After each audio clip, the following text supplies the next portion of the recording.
Hello friend, कैसे हैं आप? उम्मीद है कि आप सब अच्छे हैं, आप लोगों की तैयारी अच्छी चल रही है। ठीक है, तो आज हम आप लोग के साथ सेट नंबर 3 आप लोगों के साथ डिस्कस करने वाले हैं। और इससे पहले हम 2 सेट डिस्कस कर चुका हूं। अगर आप उस वीडियो को नहीं देखें तो पहले आप उस वीडियो को देख लें। और अगर किसी को पीडीएफ चाहिए तो इस वीडियो को डिस्क्रिप्शन में टेलीग्राम का लिंक दे दिया गया है। आप टेलीग्राम पर जाएँ और वहाँ से आप पीडीएफ प्राप्त कर सकते हैं। ठीक है दोस्त, चलिए तो स्टार्ट करते हैं हम लोग क्वेश्चन नंबर 41।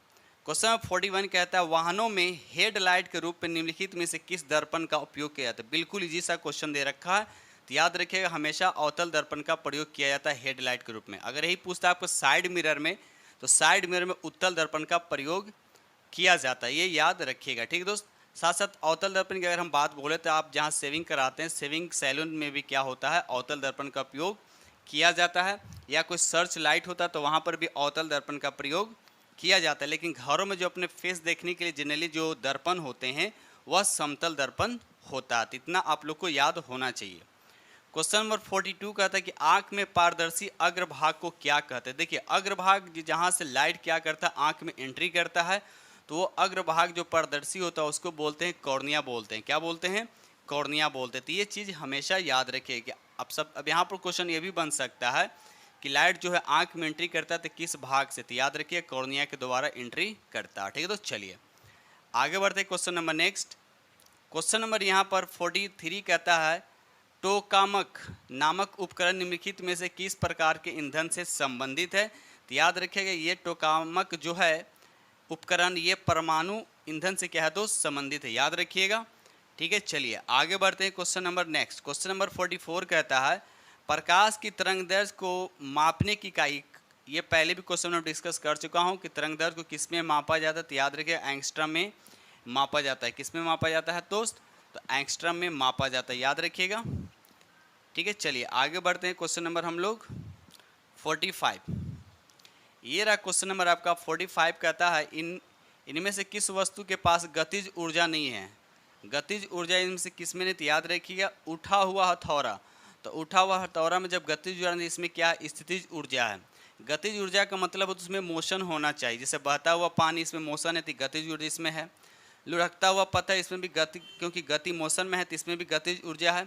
चलती हुई गोली तो भी मोशन कर रहा है इसलिए इसमें भी क्या है, गतिज ऊर्जा है। लेकिन कोई चीज़ रुका हुआ है बस ऊंचाई के साथ, हमने बोला टंकी में पानी छत पे रहता है ना, तो उसमें कौन सा ऊर्जा होता है, तो वह स्थितिज ऊर्जा हो जाएगा। ठीक है दोस्त चलिए आगे बढ़ते क्वेश्चन नंबर 46।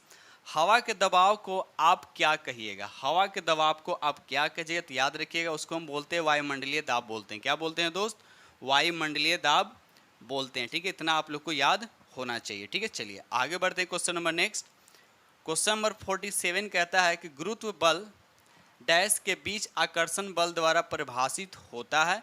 ठीक है तो याद है इसका राइट आंसर जो हो जाएगा आपका दो द्रव्यमानों के बीच आकर्षण बल द्वारा परिभाषित किया जाता है, याद रखिएगा। चलिए आगे बढ़ते हैं क्वेश्चन नंबर। अगर गुरुत्व बल की फार्मूला की बात करें तो F इक्वल टू होता है G m1 m2 अपॉन क्या होता है R। R क्या होता है, दो द्रव्यमानों के बीच की दूरी होता है। और G होता है ग्रेविटेशनल कांस्टेंट यानी गुरुत्वाकर्षण नियतांक होता है। ठीक है और m1 और m2 जो हो गया दो वस्तुओं के द्रव्यमान हो गया। ठीक है दोस्त चलिए आगे बढ़ते क्वेश्चन नंबर नेक्स्ट। चलिए रहा क्वेश्चन नंबर आपका 48 कहता है जब चींटी काटती है तो यह त्वचा में एक अम्लीय तरल यानी फॉर्मिक अम्ल प्रविष्ट कर देते। ठीक है चलिए इसे बेअसर करने के लिए त्वचा पर निम्नलिखित में से क्या लगाना चाहिए। बिल्कुल इजी क्वेश्चन दे रखा आपका। आम जिंदगी में चींटी काट लेता है या हड्डा काट लेता है, ठीक है ना, तो उसको हम ठीक करने के लिए हम लोग क्या करते हैं, तो यहाँ पर देखिए जनरली यहाँ पर क्या कहता है नम का मतलब हल्का सा भीगा हुआ। बेकिंग सोडा जो हर घर में होता है, किचन में होता है, खाने वाला सोडा जिसको या मीठा पाउडर बोलते हैं, उसमें हल्का सा पानी मिलाकर जहाँ पर काट लिया वहाँ पर हल्का सा घर्षण कर देते हैं, उसके बाद वो ठीक हो जाता है। ठीक है दोस्त चलिए तो यहाँ पर राइट आंसर हो जाएगा आपका डी हो जाएगा। ऐसे अब घरेलू उपचार होता है कि लोग प्याज रगड़ देते हैं, ठीक है ना, इससे भी क्या होता है, ठीक हो जाता है। चलिए आगे बढ़ते क्वेश्चन नंबर 49। लोहे का वह कौन सा गुण है जिसके कारण गर्म लोहे के टुकड़े को पीट कर चाकू के रूप दे दिया जाता है, तो कौन सा वह क्वालिटी, याद रखिए आघातवर्धनीयता। इसमें क्या होता है, हैमरिंग करके हथौड़ा करके सीट के रूप फॉर्म में क्या किया जाता है, कन्वर्ट किया जाता है।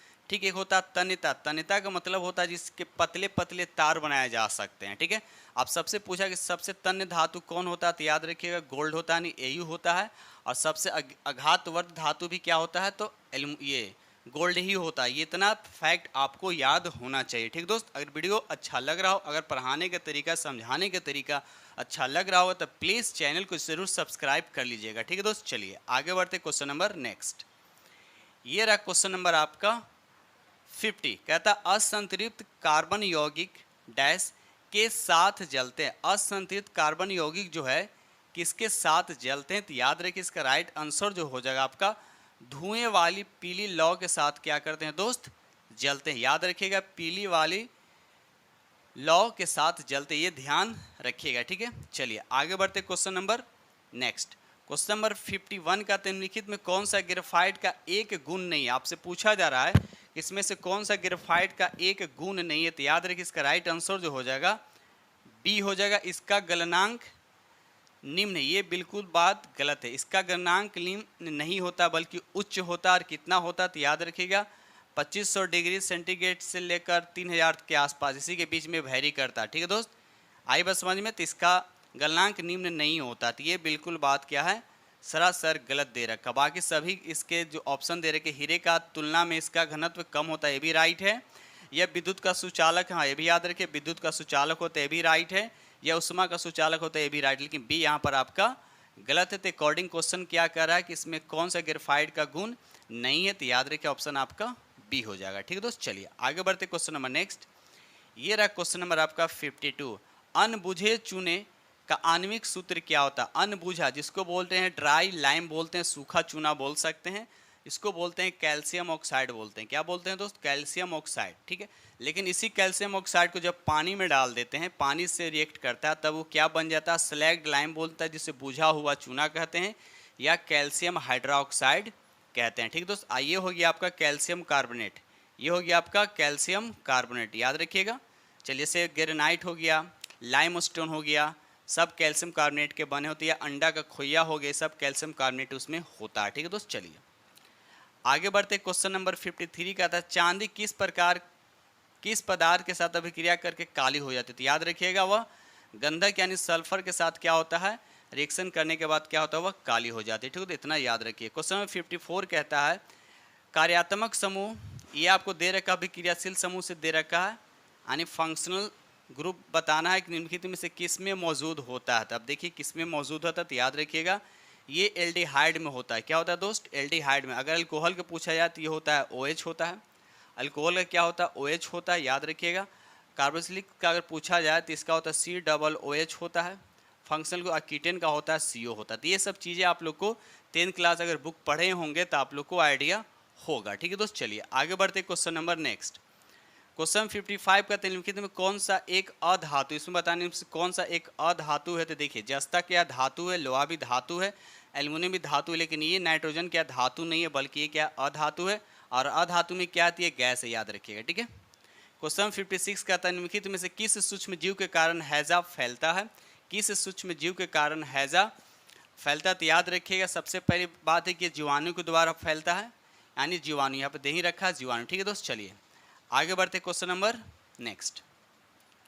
क्वेश्चन 57 कहता है निम्नलिखित में कौन सा कथन गलत दे रखा है, इसमें से बताना है कौन सा कथन गलत है। तो याद रखिए इसका राइट आंसर जो हो जाए आपका बी होगा।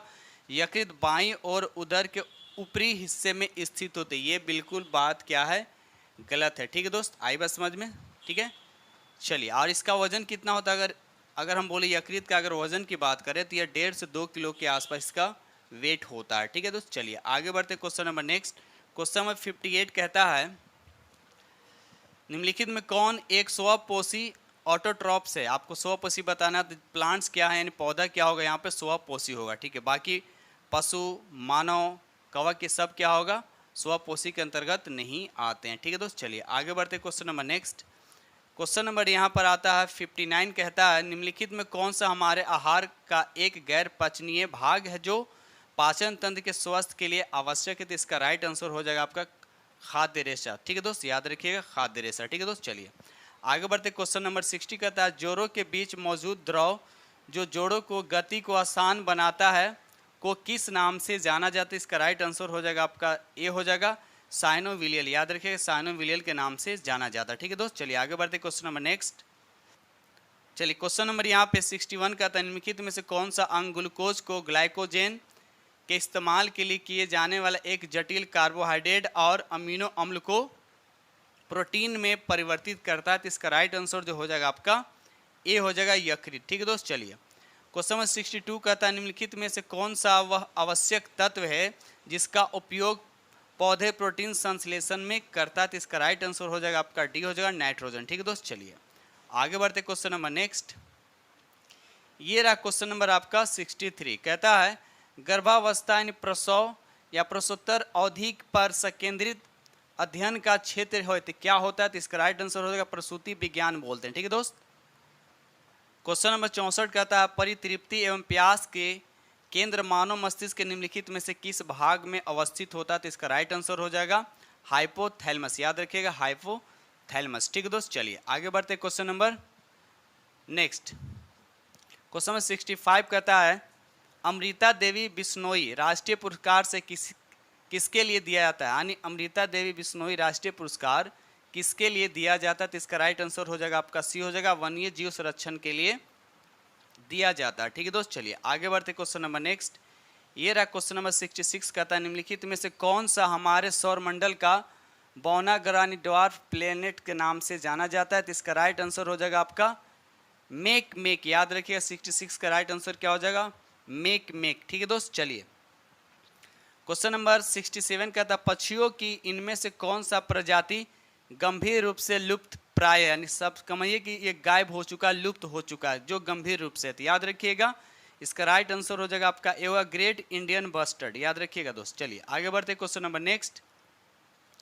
ये रहा क्वेश्चन नंबर 68 गैनीमीड अब तक हमारे सौर प्रणाली में सबसे बड़ा उपग्रह है, वह किस ग्रह की परिक्रमा करता है ये बताना। तो इसका राइट आंसर हो जाएगा आपका बृहस्पति। ठीक है दोस्त, बृहस्पति ग्रह का ये उपग्रह। याद रखिए आप पूरे ग्रह में जितने भी उपग्रह सभी ग्रहों में क्या सबसे बड़ा होता है। ठीक है दोस्त, क्वेश्चन नंबर 69 कहता है ब्रेड को फुलाने के लिए इनमें से कौन सा सामग्री मिलाई जाती है। तो इसका राइट आंसर हो जाएगा आपका ईस्ट। इसमें क्या क्या दोस्त मिलाया जाता है। ठीक है दोस्त, चलिए आगे बढ़ते क्वेश्चन नंबर नेक्स्ट। ये रहा क्वेश्चन नंबर आपका 70 कहता है नीचे दिए गए जानवरों पर विचार कीजिए सांप, छिपकली, मेढक, घड़ियाल। निम्नलिखित में से वह विशेषता चुनिए जो इन सभी जानवरों में पाई जाती है। बताने की सभी जानवरों में पाई जाती है। तो याद रखिए ये अंडे देते हैं। सांप, छिपकली, मेढक, घड़ियाल सब क्या है अंडे देने वाले जानवर है। ठीक है दोस्त, चलिए आगे बढ़ते हैं। ये रहा क्वेश्चन नंबर 71 कहता है आयु बढ़ने के साथ कोशिका का आयतन क्या होता है। याद रखिएगा आयु बढ़ने के साथ कोशिका का आयतन क्या हो जाता है। तो याद रखिएगा घटता जाता है। याद रखिएगा। ठीक है दोस्त, चलिए आगे बढ़ते क्वेश्चन नंबर 72 कहता है समताप मंडल में ओजोन के स्तर को प्राकृतिक रूप से विनियमित किया जाता है। किसके द्वारा विनियमित किया तो याद रखिएगा ऑप्शन भी होगा नाइट्रोजन डाइऑक्साइड के द्वारा। ठीक है दोस्त, चलिए क्वेश्चन नंबर 73 कहता है नाइट्रोजन स्थिरीकरण जीवाणु इसमें से कौन है। नाइट्रोजन स्थिरीकरण जीवाणु इसमें से कौन है। तो याद रखिएगा राइजोबियम, क्लोरोबियम और एजेटोबैक्टर। ये तीनों जो है आपका क्या है नाइट्रोजन स्थिरीकरण जीवाणु। राइट आंसर आपका बनेगा यहाँ पर डी हो जाएगा। ठीक है दोस्त, क्वेश्चन नंबर 74 कहता है गोल्डन धान अच्छा स्रोत है। गोल्डन धान किसका अच्छा स्रोत है। तो याद रखिएगा इसका राइट आंसर होगा सी यानी विटामिन ए इसमें प्रचुर मात्रा में होता है। ठीक है दोस्त, क्वेश्चन नंबर 75 कहता है पानी की निश्चित मात्रा का आयतन 0 डिग्री से 4 डिग्री के बीच क्या होता है। आयतन की बात कर रहा है तो क्या होता है। तो याद रखिएगा यहाँ पर राइट आंसर क्या हो जाएगा आयतन क्या हो जाएगा दोस्त घटता जाएगा और डेंसिटी क्या होता है पानी का बढ़ता जाता है 4 डिग्री तक। आपसे पूछा है पानी का डेंसिटी मैक्सिमम कितने डिग्री पे होता है। तो याद है कि 4 डिग्री पे क्या होता है पानी का डेंसिटी क्या होता है मैक्सिमम होता है। ठीक है दोस्त, चलिए आगे बढ़ते क्वेश्चन नंबर नेक्स्ट। क्वेश्चन 76 कहता है इंपेरियल बैंक ऑफ इंडिया के राज्य स्वामित्व में पारित होने के बाद भारतीय स्टेट बैंक की स्थापना किस वर्ष में की गई थी। ये आपको बताना है। तो इसका राइट आंसर जो हो जाएगा आपका बी हो जाएगा 1955 में की गई थी। ठीक है दोस्त, चलिए आगे बढ़ते क्वेश्चन नंबर 77 भारत के पंचवर्षीय योजनाएं। नंबर 77 कहता है भारत में पंचवर्षीय योजनाएं में प्रचलित योजना के आधार पर तैयार की गई एक केंद्रीकृत आर्थिक और सामाजिक विकास कार्यक्रम थी। तो अब बताना है कि किस देश पे। याद रखिएगा यहाँ पर राइट आंसर हो जाएगा आपका बी हो जाएगा यूएसएसआर में प्रचलित योजना के आधार पे। ठीक है दोस्त, चलिए क्वेश्चन नंबर 78 कहता है निम्नलिखित कथनों में से कौन सा कथन सत्य आपको बताना है, असत्य है। ठीक है, नंबर 1 कहता है पंचवर्षीय चुनाव के लक्ष्य समृद्धि, आधुनिकीकरण, आत्मनिर्भर तथा समानता थे, ये गलत है। सीमित संसाधनों के कारण प्रत्येक योजना में पृथक लक्ष्य का निर्धारण किया गया था, ये भी गलत है, यानी ऑप्शन हो जाएगा आपका डी हो जाएगा, यानी दोनों कथन क्या है आपका असत्य हो जाएगा। ठीक है दोस्त, चलिए आगे बढ़ते question number next. Question number 79 कहता है सिंधु घाटी को सोनार घाटी से जोड़ने वाली शाही सड़क का निर्माण किसने कराया था, तो इसका राइट आंसर जो हो जाएगा आपका डी शेर शाह सूरी ने कराया था। ठीक है दोस्त, चलिए आगे बढ़ते क्वेश्चन नंबर 80 कहता है संविधान की 11वीं अनुसूची से संबंधित पंचायतों में शामिल विषय कितने, आपको बताना कितने विषय शामिल, याद रखिएगा 29 विषय, कितने दोस्त 29। ठीक है, चलिए आगे बढ़ते question number next. Question number 81 कहता है कि नगर पालिका से अभिप्राय भारतीय संविधान के किस अनुच्छेद से, याद रखिए इसका राइट आंसर जो हो जाएगा आपका 243। देखिए 243 कहाँ से, त से यस तक, याद रखिएगा। ठीक है दोस्त, त से यस तक, ये सब चीज़ें आप लोग को याद होने चाहिए। ठीक है, चलिए आगे बढ़ते क्वेश्चन नंबर 82 कहता है निम्नलिखित में से कौन सरकार बजट में एक पूंजी प्राप्ति है, कहता है निम्नलिखित में कौन सा सरकारी बजट में एक पूंजी प्राप्ति है, तो इसका राइट आंसर जो हो जाएगा आपका डी हो जाएगा, सरकार द्वारा जनता से लिया गया उधार। ठीक है दोस्त, चलिए आगे बढ़ते question number next. Question number 83 कहता है उत्तर से दक्षिण की ओर हिमालय की निम्न श्रेणियों का सही क्रम बताएं। उत्तर से दक्षिण की ओर बात करा, उत्तर से दक्षिण की ओर। ठीक है, तो यहाँ पर देखा जाए तो काराकोरम पहले होगा, काराकोरम 3 पहले होगा, तब देखिए 3 पहले, तो एक ही ऑप्शन में तो 3 दे रखा है, तो ज़्यादा देखने की जरूरत नहीं, बाकी आप लोग सीरियल बाय बैठा लें। तो पहले होगा काराकोरम, उसके बाद हो जाएगा आपका लद्दाख हो जाएगा, उसके बाद जास्कर हो जाएगा, और उसके बाद लास्ट में हो जाएगा आपका पीर पंजाल। तो बस एक ऑप्शन अगर एक से क्लियर हो रहा है तो ज़्यादा आगे देखने की जरूरत नहीं है, टाइम को सेव करना। ठीक है, चलिए आगे बढ़ते क्वेश्चन नंबर नेक्स्ट। 84 कहता है निम्नलिखित में कौन सा देश भारत के साथ कच्छ के रण का कुछ हिस्सा साझा करता है, तो इसका राइट आंसर हो जाएगा पाकिस्तान, याद रखिएगा दोस्त पाकिस्तान। क्वेश्चन 85 कहता है भारत में द्विसदनात्मक व्यवस्थापिका को किस अधिनियम द्वारा प्रारंभ किया गया है, तो इसका राइट आंसर जो हो जाएगा आपका बी, यानी 1919 अधिनियम द्वारा। ठीक है दोस्त, चलिए आगे बढ़ते question number next. Question number 86 कहता है निम्नलिखित में से किसे सर्वश्रेष्ठ स्तूप मानते हैं, तो इसका राइट आंसर हो जाएगा आपका सांची का स्तूप। ठीक है दोस्त, सांची का स्तूप अभी क्या है, तो याद रखिएगा ये मध्य प्रदेश में, कहाँ है दोस्त, ये मध्य प्रदेश में सांची का स्तूप। ठीक है, आज जो अशोक के द्वारा ये बनाया गया था 3री शताब्दी में। ठीक है, 3री शताब्दी ईसा पूर्व। ठीक है, क्वेश्चन 87 कहते हैं निम्नलिखित में कौन सा प्रत्यक्ष कर का उदाहरण नहीं है, प्रत्यक्ष कर का उदाहरण नहीं, तो याद रखिएगा राइट आंसर होगा डी, वस्तु और सेवाओं पर कर, ये जो है प्रत्यक्ष कर का उदाहरण नहीं है, बाकी संपत्ति कर, व्यवसाय कर, आयकर, ये सब जो है आपका प्रत्यक्ष कर, डायरेक्ट टैक्स। ठीक है दोस्त, चलिए क्वेश्चन नंबर 88 कहता है यह कथन किसका है कि अकबर के शासन में इलाहाबाद में 40 स्तंभ युक्त मंजिल के निर्माण में 5000 से 20,000 लोगों ने 40 साल तक काम किया है, तो इसका राइट आंसर आपको बताने, इसका राइट आंसर कौन होगा, तो याद रखिए इसका राइट आंसर जो हो जाएगा आपका सी होगा, विलियम फिंच ने कहा था। ठीक है दोस्त, चलिए आगे बढ़ते क्वेश्चन नंबर 89। भारत में श्वेत क्रांति के जनक के तौर पर कौन जाने जाते हैं, तो याद रखिए इसका राइट आंसर जो हो जाएगा आपका बी हो जाएगा, डॉक्टर वर्गीस कुरियन, याद रखिएगा डॉक्टर वर्गीस कुरियन। ठीक है दोस्त, चलिए आगे बढ़ते question number next. Question number 90 कहता है यहाँ पर निम्नलिखित में से किस राज्य की भू सीमा नेपाल से नहीं जुड़ा, बताना है यहाँ पे कि कौन सा ऐसा राज्य जो नेपाल को टच नहीं करता, ये आपसे पूछा गया था। याद रखिएगा यहाँ पर सिंबल से आपको देख रहा है, यहाँ पर झारखंड जो है बिहार के नीचे है। ठीक है ना, तो ये झारखंड जो है आपका नेपाल से टच नहीं करता, बाकी पश्चिम बंगाल, उत्तराखंड और बिहार जो है ये सब जो है नेपाल से क्या करते हैं दोस्त, सटे हुए हैं। ठीक है, अब सबसे पहली बात ये है, यहाँ पर भी क्वेश्चन पूछा जा सकता है कि नेपाल से कितने राज्य जुड़े हुए हैं भारत का, तो याद रखिएगा 5 राज्य जो हैं जुड़े हुए, उत्तर प्रदेश, उत्तराखंड, बिहार, पश्चिम बंगाल और सिक्किम, ये 5 राज्य जो नेपाल से क्या है दोस्त जुड़ा हुआ है। ठीक है, चलिए आगे बढ़ते क्वेश्चन नंबर नेक्स्ट। 91 कहता है 3 प्रमुख बौद्ध स्थल रत्नागिरी, ललितागिरी एवं उदयगिरी इनमें से किस राज्य में है, इनमें से किस राज्य में, तो याद है तीनों का तीनों कहाँ, याद रखिएगा उड़ीसा में। ठीक है दोस्त, चलिए आगे बढ़ते क्वेश्चन नंबर 92 कहता है एशिया एवं प्रशांत के लिए आर्थिक एवं सामाजिक आयोग का मुख्यालय कहाँ है, तो इसका राइट आंसर हो जाएगा आपका बैंकॉक में, याद रखिएगा। क्वेश्चन नंबर 93 कहता है इनमें से कौन सबसे कम आयु में भारतीय राष्ट्रीय कांग्रेस का अध्यक्ष बनने वाला व्यक्ति थे? तो याद है इसका राइट आंसर जो हो जाएगा आपका सी होगा अबुल कलाम आज़ाद। याद रखिएगा अबुल कलाम आज़ाद। और ये कांग्रेस के अध्यक्षता कब किए थे? तो याद रखिएगा 1923 में। ठीक है दोस्त, चलिए दोस्तों को वीडियो अच्छा लग रहा होगा, समझाने का तरीका और पढ़ाने का तरीका अच्छा लग रहा होगा तो प्लीज़ लाइक करें और जो फ्रेंड्स चैनल पे चैनल को सब्सक्राइब जरूर कीजिएगा। ठीक है, चलिए आगे बढ़ते क्वेश्चन नंबर नेक्स्ट।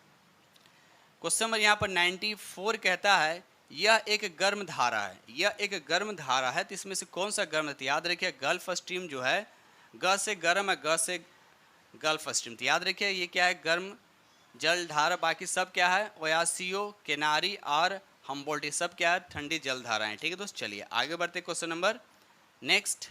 ये रहा क्वेश्चन नंबर 95 का। निम्नलिखित वाक्यों पर विचार कर सही उत्तर का चयन कीजिए। एक कथन दे रखा, तर्क दे रखा। ठीक है, हिमालय से निकलने वाली नदियाँ बारहमासी नदियाँ होती है, ये बिल्कुल बात सही, मतलब एक कथन सही है, एक कथन सही है।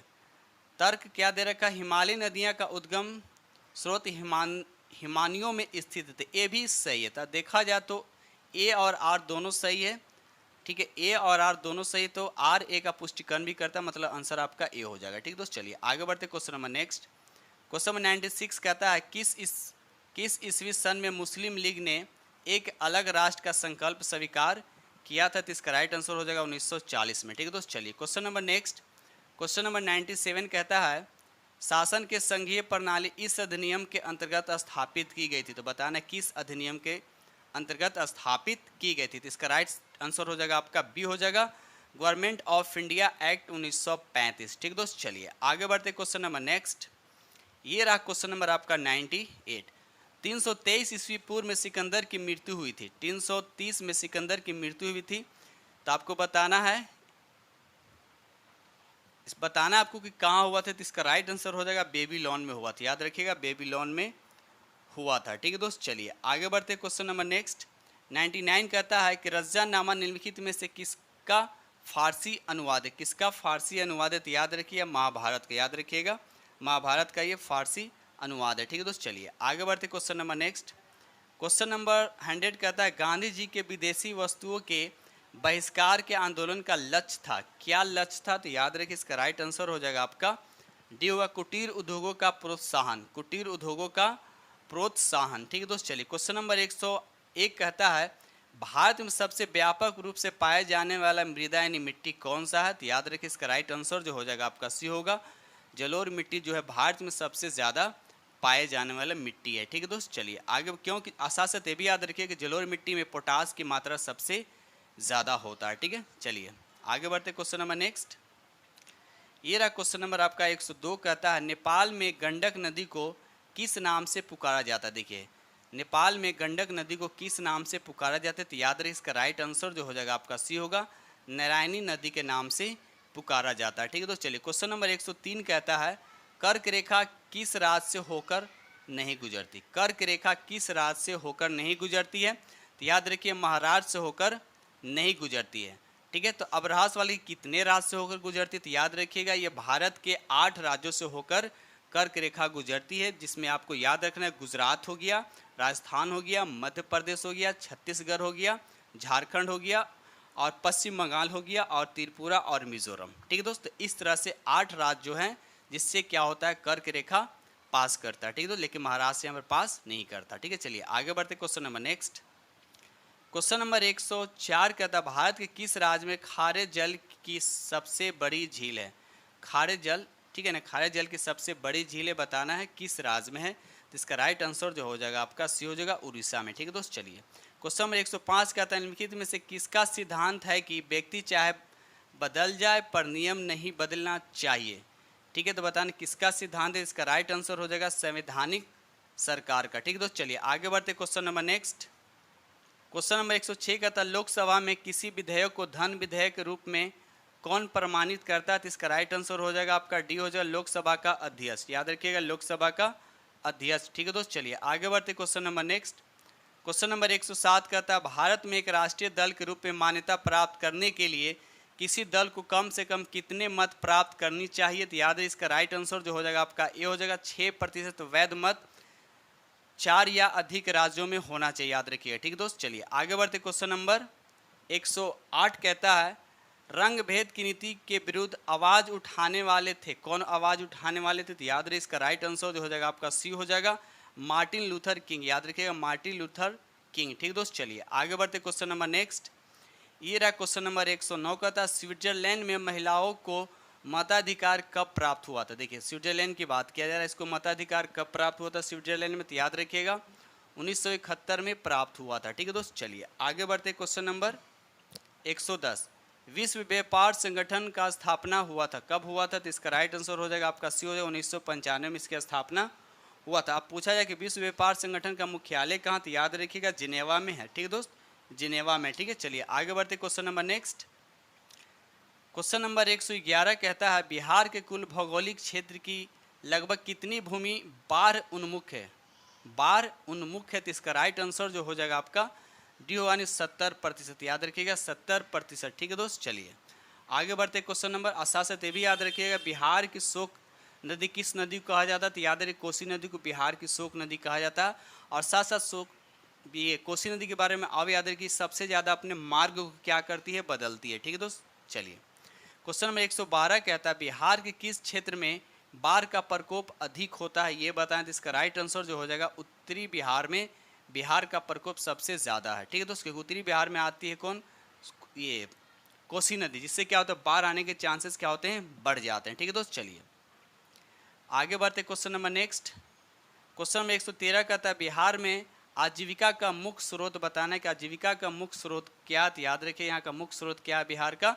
तो कृषि है। ठीक दोस्त, चलिए आगे बढ़ते। क्वेश्चन नंबर नेक्स्ट, चलिए क्वेश्चन नंबर 114 कहता है कि आईपीएल में किस टीम का हिस्सा रहते हुए अब अंबाती रायडू ने आईपीएल से संन्यास की घोषणा की है? तो याद रखिए इसका राइट आंसर हो जाएगा आपका सीएसके। याद रखिए सीएसके टीम के हिस्सा रहते हुए भी। ठीक है दोस्त, चलिए क्वेश्चन नंबर 115 कहता है नवनिर्मित संसद भवन का उद्घाटन पीएम नरेंद्र मोदी द्वारा कब किया गया? पीएम नरेंद्र मोदी द्वारा कब किया है? तो याद है इसका राइट आंसर हो जाएगा आपका ए हो जाएगा, 23 मई 2023 को किया गया है। ठीक दोस्त, चलिए याद रखिएगा। क्वेश्चन नंबर 116 कहता है कि आईपीएल 2023 में सर्वाधिक विकेट किसने लिया? आईपीएल जो भी 2023 में हुआ था इसमें सबसे ज़्यादा विकेट लेने वाले कौन थे? तो याद रखिए इसका राइट आंसर हो जाएगा मोहम्मद शमी। याद रखिएगा।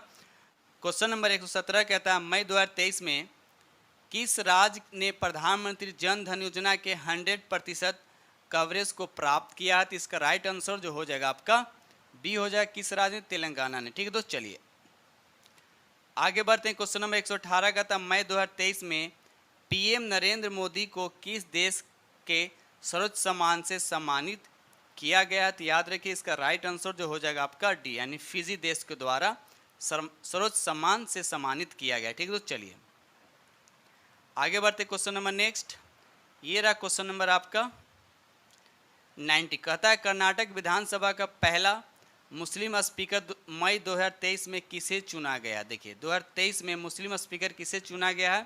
तो याद है इसका राइट आंसर जो हो जाएगा आपका बी हो जाएगा, यूटी खादर। याद रखिए यूटी खादर को चुना गया। ठीक है दोस्त, चलिए आगे बढ़ते। क्वेश्चन नंबर नेक्स्ट नंबर यहाँ पे 120 कहता है पूर्वोत्तर भारत की पहली वंदे भारत एक्सप्रेस मई 2023 में किन दो शहरों के बीच चलाई गई? तो याद रखिए इसका राइट आंसर जो हो जाएगा आपका गुवाहाटी न्यू जलपाईगुड़ी। याद रखिए गुवाहाटी से न्यू जलपाईगुड़ी तक। ठीक दोस्त, तो इस तरह से हमने आप लोग के साथ एटीएम सीक्यू डिस्कस किया हूँ और उम्मीद करता हूँ कि सेट 4 जो 3 जो डिस्कस किए ये भी आप लोग को पसंद आएगा। ठीक है दोस्त, तो इसी के साथ में वीडियो करते हैं समाप्त और मिलते हैं आप लोग से नेक्स्ट वीडियो में। तब तक के लिए थैंक यू वेरी मच।